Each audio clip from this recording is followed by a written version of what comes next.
Hello everyone, my name is Cassandra Crandall, and today I'm going to be speaking with you about an iconic legend who's made an impression in musical history. When you hear his name, you think Las Vegas or the shimmering lights.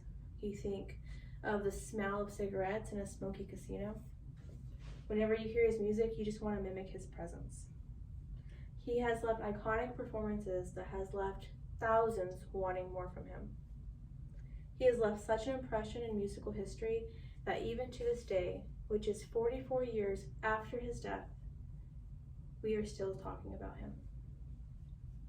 Who could I even be talking about? I'm talking about Elvis Presley.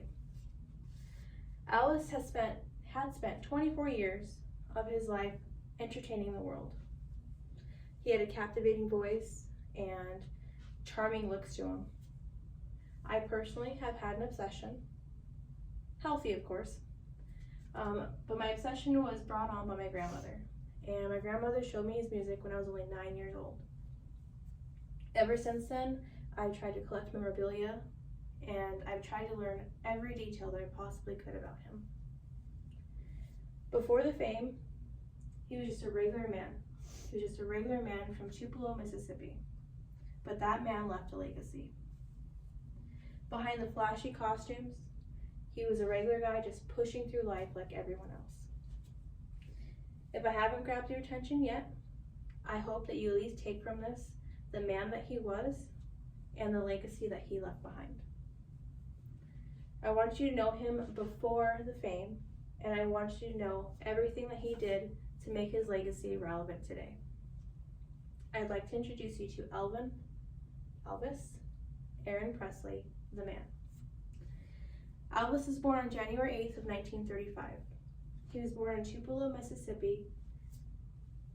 He was gifted his very first guitar on his birthday by his mother. With that guitar, he followed his dreams. But on that path, just like every other artist just starting out, he had to maintain regular jobs. Luckily for him, the environment provided by his family led him to pave the way and maintain the environment that he needed to follow his dreams. The Presleys were not at all financially stable, but their values always remained the same. And with that, Elvis was able to move on to stardom.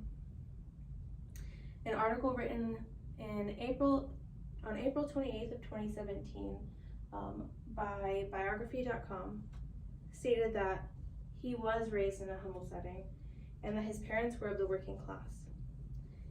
And before long, he was on to stardom. However, stardom always comes to an end. And whether it's because of a lack of material, or retirement, or even death, there is always an end. And for Elvis Presley, that end certainly came too soon. However, his legacy goes on. Britannica wrote an article in August 12th of 2021, and it stated that Graceland to this day is still one of the top visited tourist attractions visited in the United States because of Elvis's legacy. In addition to that, Las Vegas remains one of the top places for Elvis impersonators, and that's simply because he performed there so often during his lifetime. Everywhere you go, you will find memorabilia. You'll hear his music on the radio. Elvis is everywhere. And what do you do with this knowledge? Well, you just enjoy it. You'll find yourself noticing Elvis memorabilia and hearing his music a lot more often. And let me leave you with this. Elvis was a man, he was a father, and he was a legend. To this day, 44 years after his death, he is still in our homes. Like I said, you'll notice him much more as you go out into the world. It is amazing how a single life can have such a great impact, even in our world today. Thank you.